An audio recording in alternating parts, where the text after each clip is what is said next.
और पटना से इस वक्त की बड़ी खबर आपको बता दें, नई सरकार का फॉर्मूला तय किया जा रहा है। नीतीश के घर एनडीए की बैठक चल रही है। बैठक में नीतीश कुमार को एनडीए का नेता चुन लिया गया है। राजनाथ सिंह ने नीतीश के नाम का ऐलान किया, यानी अब यह पूरी तरह से क्लियर हो गया है कि नीतीश कुमार 7वीं बार बिहार के मुख्यमंत्री बनने जा रहे हैं।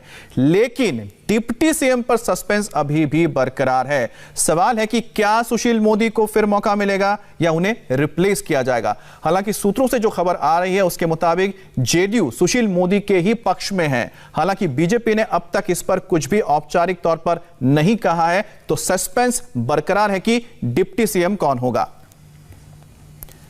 तो बड़ी खबर आपको बता दें, जो सस्पेंस था वो भी खत्म हो गया है। डिप्टी सीएम बनेंगे सुशील मोदी, यानी कि फिर से नीतीश और सुशील मोदी की जोड़ी बिहार को लीड करने जा रही है।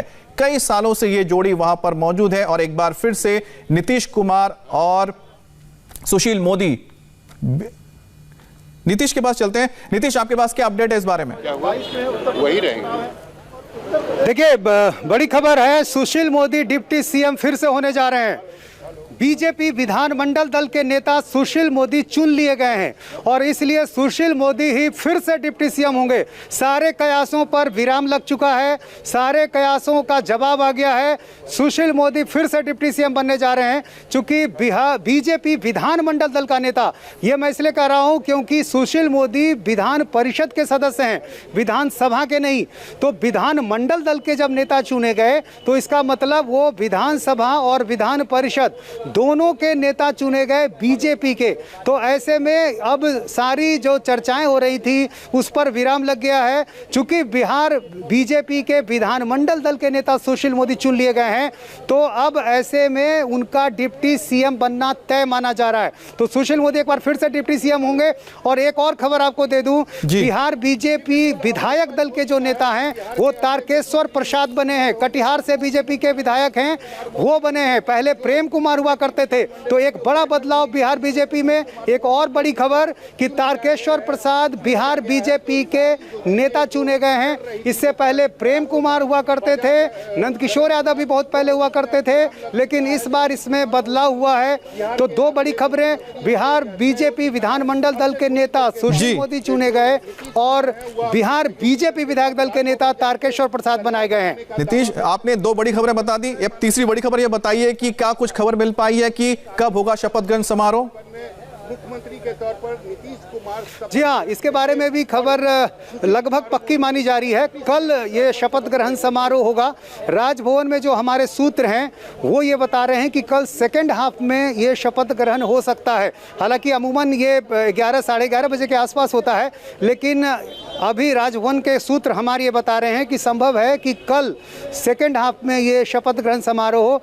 मुख्यमंत्री आवास जहाँ मैं खड़ा हूँ, यहाँ से ठीक 50 मीटर की दूरी पर राजभवन है और ठीक सामने राजभवन है। इसी राजभवन में यहाँ पर शपथ ग्रहण समारोह होगा। अब ये देखना होगा कि उसमें कितने मंत्री शपथ लेते हैं, क्या कितने संख्या किसकी कितनी होती है, बीजेपी की संख्या कितनी होगी, जेडीयू की कितनी होगी, या फिर सांकेतिक तौर पर अभी शुरुआत में कुछ ही मंत्री शपथ लें और उसके बाद ये संख्या फिर आगे बढ़ाई जाए। क्योंकि इस बार जाहिर है बीजेपी की संख्या अधिक है विधायकों की, इसलिए ये तय माना जा रहा है कि बीजेपी के मंत्री अधिक होंगे। लेकिन ये कब होगा ये अभी तय नहीं है। लेकिन इस बात की पूरी संभावना है कि कल नीतीश कुमार मुख्यमंत्री पद की शपथ एक बार फिर से लेंगे और ये राजभवन में सेकेंड हाफ में यानी दोपहर के बाद के हिस्से में हो सकता है। तो दो बड़ी बातें आपने नीतीश बता दी। जो बड़ी खबर आपको बता दे तो नीतीश ने दिया कि कल शपथ ग्रहण समारोह होगा जहां पर 7वीं बार नीतीश कुमार बतौर मुख्यमंत्री शपथ लेंगे। और एक और बड़ी खबर जो नीतीश ने हमें बताई है कि सुशील मोदी एक बार फिर से डिप्टी सीएम बनने जा रहे हैं बिहार के। नीतीश, इसके अलावा अभी क्या फिलहाल कितने बजे तक वो पहुंचेंगे राजभवन जब दावा पेश करेंगे और कौन कौन उनके साथ जाएगा? देखिए, अभी बस मुख्यमंत्री आवास में अंदर जो बैठक लगभग खत्म हो चुकी है, अंदर बातचीत आपस में चल रही है और राजभवन जैसा कि मैंने कहा कि यहाँ से बहुत ही करीब है, सिर्फ 50 मीटर की दूरी पर है, बिल्कुल आमने सामने है। तो ये रास्ता अब यहाँ पर खाली कराया गया है। तो साफ तौर पर माना जा सकता है कि थोड़ी देर में मुख्यमंत्री नीतीश कुमार राजभवन जा सकते हैं। यहाँ पर सुरक्षाकर्मी जो हैं उनके भी चहलकदमी भी बढ़ गई है, तो थोड़ी देर में राजभवन जाएंगे। चूँकि देखिए, अब एनडीए विधायक दल के के नेता का चूंकि चुनाव हो चुका है और जो दोनों दल, जो मुख्य दल हैं एनडीए के, उनके विधायक दल की बैठक हो चुकी है, उनका नेता चुना जा चुका है। तो ऐसे में अब सिर्फ और सिर्फ जो चीज़ें रह गई हैं वो ये है कि अब नीतीश कुमार दावा पेश करेंगे, राजभवन में दावा पेश करेंगे और साथ ही साथ जो घटक दल का समर्थन पत्र है वो उनको सौंपेंगे और उसके आधार पर जाहिर है राज्यपाल ये समझेंगे कि नीतीश कुमार के पास कितने विधायकों का समर्थन है और उसके बाद फिर शपथ ग्रहण की जानकारी राज्यपाल देंगे कि आप कब शपथ लेने आए। तो सारी जानकारी लगभग आ चुकी है, बस सबसे थोड़ी देर में ही वो राजभवन जाके उनको दावा पेश करना है। शाहनवाज जी, डिप्टी सीएम चुने जा चुके हैं सुशील मोदी, शायद यही बात आप बता नहीं रहे थे हमें। अभी इंडिया टीवी पे ही ये खबर बताई है। मैं जरा बातचीत कर रहा था वहाँ प्रदेश में, लेकिन अभी फिर से आपने हमें लाइव कर दिया तो जी बातचीत अधूरी रह गई, क्योंकि मैं तो वहाँ पार्टी से आपकी खबर की पुष्टि कर रहा था। पुष्टि हम दिखा रहे हैं, ऐलान हो जाता है तब मैं आपको बताऊंगा। अच्छा, आप इंतजार करेंगे जब तक कि आधिकारिक तौर पर पुष्टि ना हो जाए? पुष्टि करते हैं ना। अच्छा, केसी त्यागी जी, आप जैसा चाह रहे थे वैसा ही हो रहा है। नीतीश कुमार और सुशील मोदी एक बार फिर से कमान संभालने जा रहे हैं। पे ही बोलूंगा ना। नहीं, मैंने अपनी अलग से राय नहीं रखी। नीतीश जी का और सुशील मोदी जी का जो सामंजस्य रहा 15 साल तक, मैं उसका प्रशंसक हूं। और सुशील मोदी जी वित्त मामलों के जानकार हैं। आपकी जानकारी के लिए वो ऑल इंडिया जीएसटी के चेयरमैन रह चुके हैं जी। और जेपी मोमेंट से लेकर के अब तक नीतीश जी का और उनका साथ रहा है, वो अनुभवी हैं। और पिछले 15 वर्षों में जो एनडीए की इतनी लंबी उम्र हुई है उसके लिए दोनों नेताओं अच्छा, मैं आपको रोकना चाहता हूं, एक तस्वीर आ रही है यहाँ पर, समझदारी और अंडरस्टैंडिंग भी शामिल है। हाँ केसी त्यागी जी, मैं आपको बस रोक रहा हूँ, तस्वीर जरा दिखा दे। राजनाथ सिंह जी की तस्वीर आ रही है। राजनाथ सिंह जी भी मौजूद थे, उनके साथ सुशील मोदी नजर आ रहे हैं, नीतीश कुमार भी यहाँ पर मौजूद है, क्योंकि जो एनडीए विधायक दल की बैठक हुई थी उसमें नीतीश कुमार जी के नाम का जो प्रस्ताव वो राजनाथ सिंह जी ने रखा था, उस पर सब लोगों ने मुहर लगाई थी। राजनाथ सिंह जी जो कि केंद्र में रक्षा मंत्री और साथ ही अगर बात करते हैं केंद्र सरकार में उनका ओहदा दूसरे नंबर का आता है, तो वो यहाँ पर मौजूद है। और उनके साथ यहाँ पर हमें जीतन राम मांझी नजर आ रहे हैं। इसके अलावा भूपेंद्र यादव यहाँ पर मौजूद है, देवेंद्र फडणवीस यहाँ पर मौजूद है, सुशील मोदी यहाँ पर है। और ये तमाम आप देख रहे हैं जो बीजेपी के, इसके अलावा जेडीयू और हम और वीआईपी के विधायक, यानी कुल मिलाकर यहाँ पर 125 विधायक हैं, जिसमें बीजेपी के 74 हैं, जेडीयू के 43 हैं, 4 हम के हैं और 4 इसमें हैं वीआईपी के। तो ये सभी नेताओं ने मिलकर नीतीश कुमार को एक बार फिर से अपना नेता नियुक्त किया है। इसका मतलब है कि 7वीं बार वो फिर से मुख्यमंत्री बनने जा रहे हैं। और हमारे संवाददाता नीतीश चंद्र ने जैसा बताया कि उनको जो खबर मिली है कल ही शपथ ग्रहण समारोह होगा, तो 2 नाम तो यहां पर तय हो गए हैं। सीएम कौन बनने जा रहा है, डिप्टी सीएम कौन बनने जा रहा है। और यहां पर राजनाथ सिंह खुद वहां पर मौजूद थे, वहां पर नीतीश कुमार और राजनाथ सिंह, इनका भी एक लंबा रिश्ता रहा है क्योंकि केंद्र में दोनों ही मंत्री रह चुके हैं। त्यागी जी, नीतीश कुमार क्या खुद तय करेंगे क्या किसको क्या मंत्री बनना है, या फिर जो आपको एक लिस्ट दी जाएगी उसी पर ही आप लोग सहमति जताएंगे?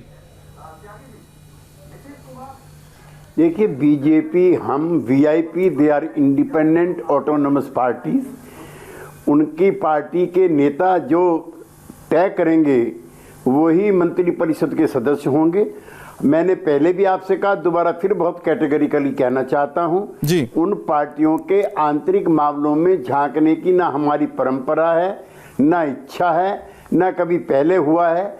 और जहां संयुक्त मोर्चे की सरकार बनती है एनडीए की, उसमें सभी दलों के नेता अपने अपने घटक दलों के नाम देते हैं जी, और मुख्यमंत्री उनको राज्यपाल के पास भिजवा करके शपथ ग्रहण कराते हैं। अच्छा, एक बात मैं जानना चाहता हूं, क्योंकि आप लोगों की सरकार बनने जा रही है ना अब करेंगे। त्यागी जी, आप लोगों की सरकार बनने जा रही है। नीतीश जी ने एक नाराजगी जाहिर की थी, उन्होंने कहा था कि जो एलजेपी उन्होंने नुकसान पहुंचाया है और वो केंद्र में उनको रखना है नहीं रखना वो फैसला बीजेपी लेगी। अगर नड्डा जी ने कहा है कि एलजेपी के साथ कोई रिश्ता नहीं रहने वाला एनडीए का बिहार में, लेकिन केंद्र में केंद्र अलग है, तो ऐसे में क्या आप उसको मान लेंगे कि आपकी नाराजगी रहेगी? क्या आप चाहेंगे कि केंद्र से भी हट जाए एनडीए से एलजेपी?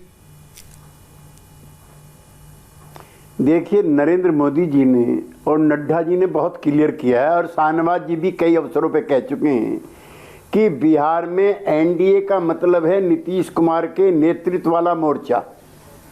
जिसमें जेडीयू, बीजेपी, विकासशील पार्टी और हम शामिल हैं। इसलिए जो कोई और नया घटक इसमें आता है नहीं आता है, लेंगे नहीं लेंगे, नहीं इस पे तो नहीं आएगा, ये नड्डा जी ने साफ कर दिया है, बिहार में नहीं आएंगे। और ऐसा नहीं होता है कि आप बिहार में तो जेडीयू में है नहीं और दिल्ली में है, ऐसा भी कैसे होता है। और दूसरा ये कि एलजेपी को इस बात की सजा मिलनी चाहिए जिसने इसका जवाब मैं शहनवाज जी से ले लेता हूं। घोषित उम्मीदवार जिसने भारतीय जनता पार्टी के द्वारा घोषित उम्मीदवार के चुनाव को सबोटाज किया। अगर उन्होंने आरजेडी से मिलकर के उम्मीदवार खड़े ना किए होते तो आज 180 के आसपास का हमारा आंकड़ा रहा होता। लिहाजा इस तरह की चुनाव के मौके पर जो ब्लैकमेलिंग करते हैं, चुनाव के मौके पर जो सौदेबाजी करते हैं, इस तरह के तत्वों से पूरा एनडीए सावधान रहेगा। ऐसी इच्छा और अपेक्षा आपने कहा कि सजा मिलनी चाहिए, शहनवाज जी एलजेपी को सजा मिलनी चाहिए। नड्डा जी ने यह कहा कि केंद्र अलग है और राज्य अलग है, और त्यागी जी ने जो कहा आपने सुना, उसका जवाब दीजिए। नहीं, त्यागी जी ने एक बात सही कही है कि अगर एलजेपी अलग न लड़ा होता, हम लोगों ने तो बहुत कोशिश की थी कि एलजेपी एनडीए में रहे, लेकिन वो अलग लड़े।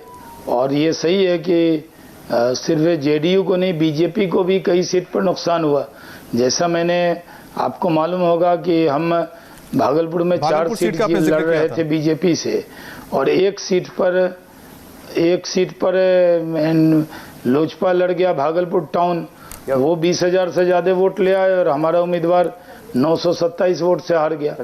तो मतलब वो समझिए कि सबसे जो मजबूत गढ़ था, अन्य सीटें जो हम पहली बार भी जीते, कहलगांव पहली बार जीते, फिर 35-27 हज़ार वोट से जीते, बीहपुर हम 7-8 हज़ार वोट से जीते, लेकिन भागलपुर टाउन कहलगांव 40,000 से ऊपर जीते जी। बगल की सीट है, लेकिन हम टाउन में लोजपा लड़ा तो वो सीट पर हमारा नुकसान हुआ। ऐसी कई अन्य सीट है जहां 5-6 सीट ऐसी है जहां लोजपा के लड़ने से हमारा भी नुकसान हुआ है। जेडीयू को भी हुआ नुकसान, बीजेपी को भी हुआ, और लेकिन जैसा कि केसी त्यागी जी ने कहा है कि सजा मिलनी चाहिए, बीजेपी को भी नुकसान हुआ है। जी त्यागी जी बहुत बहुत शुक्रिया, आप हमारे साथ जुड़े हैं। नीतीश और शहनवाज जी हमारे साथ बने रहेंगे। ब्रेक के बाद उनसे हम बात करेंगे और बताएंगे कि ताजा अपडेट क्या रहा है, क्योंकि नीतीश कुमार 7वीं बार एक बार फिर से मुख्यमंत्री बनने जा रहे हैं बिहार के, और साथ ही सुशील मोदी डिप्टी सीएम होंगे, ये भी तय हो गया है। ब्रेक के बाद जल्द लौटते हैं।